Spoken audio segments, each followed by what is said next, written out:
Hello my dear friend, welcome to education point online. So friend, कैसे हैं आप लोग? गए हो बहुत अच्छे होंगे। मेरे प्यारे बच्चों, आज हम लोग बात करने वाले हैं स्ट्रक्चरल एनालिसिस के सिलेबस एंड क्लास अनाउंसमेंट के बारे में फॉर आरजीपीवी यूनिवर्सिटी भोपाल। ऐसा मेरा प्यारा बच्चा जो अपना बीटेक आरजीपीवी यूनिवर्सिटी भोपाल से कर रहा है और जिसका ब्रांच सिविल है, तो सिविल ब्रांच के बच्चों को फोर्थ सेमेस्टर में पढ़ना पड़ता है स्ट्रक्चरल एनालिसिस 1। तो आज हम लोग इसी स्ट्रक्चरल एनालिसिस 1 के सिलेबस एंड क्लास अनाउंसमेंट के बारे में इस वीडियो में बात करने वाले हैं। देखो यार, जब भी कोई नया सब्जेक्ट स्टार्ट होता है, आपके मन में एक सवाल होता है, सर क्या ये सब्जेक्ट इजी है या टफ है?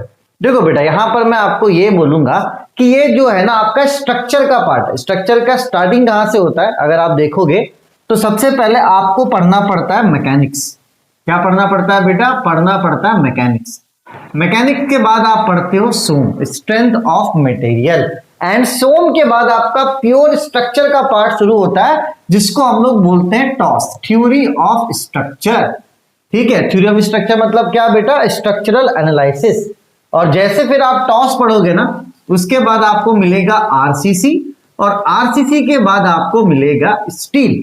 अब देखो होता क्या है बेटा, बच्चे क्या करते हैं, फर्स्ट ईयर में मैकेनिक्स को स्किप करते हैं तो उन्हें सोम में दिक्कत होता है। बहुत ऐसे बच्चे जो सोम को स्किप करते हैं बेटा, तो उनको टॉस में दिक्कत होता है। लेकिन इतना आप समझ लो कि अगर आप टॉस को छोड़ दोगे ना, तो ना आपको आरसीसी में कुछ समझ में आएगा, ना आपको स्टील में समझ में आएगा बेटा। और आरसीसी आपके 7th सेमेस्टर में होता है और स्टील आपका 8th सेमेस्टर में होता है। ठीक है, और बच्चे क्या 8th सेमेस्टर में जाके स्टील में बैक लगा लेते हैं और उनका 6 महीना पीछे हो जाता है। तो देखो यार, अब आप ना बेवकूफ नहीं हो, आपने अपने इंजीनियरिंग का 3rd सेमेस्टर कंप्लीट कर लिया है, और जैसे ये सेमेस्टर आपका कंप्लीट होगा ना, आप मानकर चलो कि आपका आधा इंजीनियरिंग क्या होगा बेटा? कंप्लीट हो जाएगा।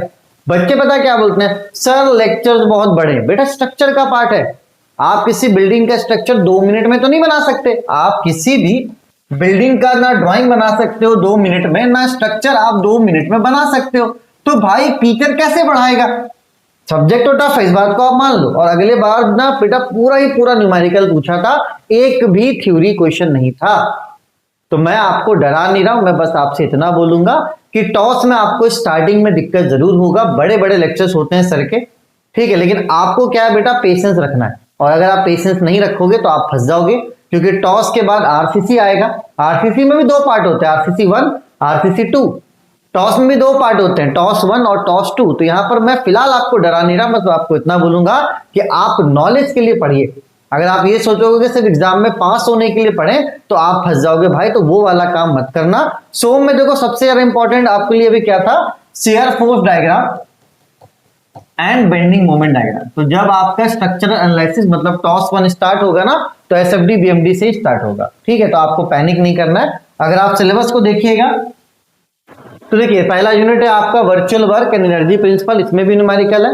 दूसरा यूनिट है आपका इंडिटरमिनेट स्ट्रक्चर, ये आपका यूनिट 2 और यूनिट 3 सेम है। इसको क्या किया? 2 पार्ट में बांट दिया। देखो, एक है आपका इंडिटरमिनेट स्ट्रक्चर 1 और दूसरा आपका स्ट्रक्चर 2। ठीक है, समझो ये एक ही यूनिट है, लेकिन 2 में क्या किया बेटा? उसको तोड़ दिया क्योंकि बड़ा ना हो जाए।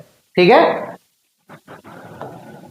उसके बाद बात की जाए बेटा, यूनिट 4 है आपका आरसीएस सस्पेंशन केबल, और यूनिट 4 क्या आपका रोलिंग लोड एंड इंस्पेंस डायग्राम। देखो यार, मैं फिर से बोलूंगा कि इस बार आपको एग्जाम के लिए नहीं पढ़ना, नॉलेज के लिए पढ़ना है। जब भी आप पढ़ने बैठना, कम से कम 2 घंटे का समय लेकर बैठना, क्योंकि यहाँ पे लेक्चर्स जो होंगे ना बेटा, वो बड़े बड़े होंगे। आपको बीच में मन करेगा कि आप छोड़ दो, नहीं पढ़ो, लेकिन नहीं पढ़ना एक ऑप्शन नहीं है। आप खुद सोचो कि अगर आप किसी बिल्डिंग का स्ट्रक्चर कर रहे हो, पूरा लोड है उस पर, आप कैसे कर लोगे 2 मिनट में? 2 मिनट का आप आधे घंटे में भी कैसे कर लोगे? एक एक बिल्डिंग का स्ट्रक्चर कभी कभी डिजाइन करने में ना 1-1 साल लग जाता है, अगर बिल्डिंग अच्छा हो तो। ठीक है, तो भैया आप समझ लो कि ये वाला सब्जेक्ट इंपॉर्टेंट है। अगर आपको एक अच्छा सिविल इंजीनियर बनना है तो आपको स्ट्रक्चर का नॉलेज होना चाहिए। फिलहाल मैंने क्या बोला कि एग्जाम को करो साइड, एग्जाम के पास होने को, एग्जाम के फेल होने को, सबको साइड करो। फिलहाल सोचो कि आपका कंसेप्ट क्लियर होना चाहिए। अगर आप एक सिविल इंजीनियर तो आपको स्ट्रक्चर का नॉलेज होना चाहिए।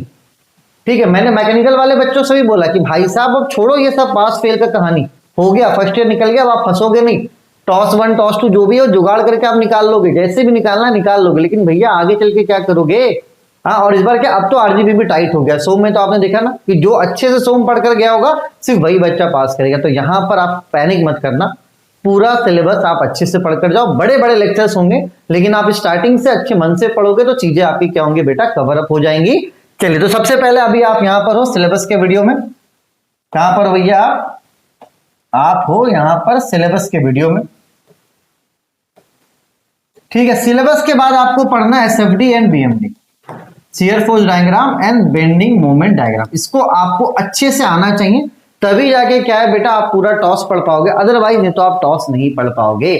और जैसे आपका एसएफडी बीएमडी हो जाएगा, यूनिट नंबर 2 का एक टॉपिक पूरा एज अ डेमो आपको दिया जाएगा, पूरा एक टॉपिक आपको दिया जाएगा। अगर आपको अच्छा लगता है आप पूरा पहले अच्छे से डेमो अटेंड करो। मैंने फिर से बोला कि समय लगेगा, आप सोचोगे कि तुरंत समझ में आ जाए, तो तुरंत समझ में आने वाला नहीं है। लिंक मैं आपको डिस्क्रिप्शन पे प्रोवाइड करवा देता हूं, आप लिंक में जाइए, एसएफडी बीएमडी को अच्छे से पढ़िए। 3 मोमेंट डायग्राम वहां पर आपको मिलेगा, पूरा 3 मोमेंट डायग्राम आप अच्छे मन से पढ़िए। ठीक है, उसके बाद आपको अच्छा लगता है बेटा तो आप पूरा कोर्स ले सकते हैं हमारा 799 में। अब यहां पर मैं चीजों को थोड़ा सा चेंज कर रहा हूं। अगले बार क्या हुआ था, इसकी वैलिडिटी थी 7 मंथ्स, इस बार मैं वैलिडिटी दूंगा 10 मंथ्स का। क्यों 10 मंथ्स का वैलिडिटी दूंगा बेटा?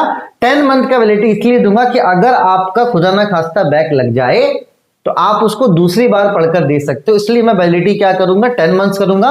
और इस बार मैं एकदम क्लियर कर रहा हूं कि अब 500 फीस नहीं होने वाला है, क्योंकि अब देखो 500 में मैं कोर्स करता हूं 2 महीने के लिए, बच्चे ले लेते हैं लेकिन बच्चे पास नहीं हो पा रहे। इसलिए इस बार मैं 500 रुपए फीस करूंगा ही नहीं, 799 रहेगा। अगर आप लेट में भी लेते हो, पूरा सिलेबस नहीं पढ़ पाते हो, अगर आप फेल भी हो जाते हो ना, अगर आपका बैक लग जाता है तो आपके पास एक ऑप्शन रहेगा कि जब 10 या 11 महीने की वैलिडिटी रहेगी ना आपके पास, तो आपके पास ऑप्शन रहेगा कि दोबारा आप पढ़कर क्या हो जाओ, पास हो जाओ। क्योंकि भैया झमेला नहीं लेना है, क्योंकि मैं क्या करता था, मैं 500 रुपए में बच्चों को कोर्स दे देता था कि भैया 2 महीने में करो, 2 महीने में हो नहीं पाता था बच्चों से, फिर बच्चों का पैसा बर्बाद हो। तो ये वाला काम इस बार नहीं करेंगे, एंड मैं आपको एश्योर करता हूं कि फीस कम नहीं होगा। 799 वैलिडिटी बढ़ी हुई रहेगी ताकि आप 2 एग्जाम तक अटेम्प्ट कर पाओ बेटा। और प्योर न्यूमेरिकल सब्जेक्ट है, इस बात को आप समझो। ठीक है, डेमो को जाके अच्छे से देखो, प्योर न्यूमेरिकल है, सोम का बड़ा भाई। ठीक है, आप जाके आराम से डेमो लेक्चर्स को अटेंड करो, आपको अच्छा लगता है तो पूरा कोर्स आपको मेरे ऐप पर मिल जाएगा। ऐप का भी लिंक डिस्क्रिप्शन पे बेटा, ऐप डाउनलोड कीजिएगा। आरजीपीबी भोपाल के सेक्शन में जाइएगा, आपको वहां पे स्ट्रक्चरल एनालिसिस, जिसको प्यार से टॉस 1 कहा जाता है, उसका पूरा कोर्स आपको मिल जाएगा। ठीक है, ध्यान देना, वहां पे 2 कोर्सेस हैं, एक में आपको दिखेगा टॉस 1 और एक में दिखेगा आपको टॉस 2। तो आपको ये टॉस 1 लेना है, गलती से 2 मत ले लेना। ठीक है, चलिए, तब तक अपने और अपनों का खूब ख्याल रखिए। लिंक डिस्क्रिप्शन पे है, आप सबसे पहले डेमो लेक्चर्स को चेकआउट कीजिए। तब तक के लिए take care, bye bye, Tata.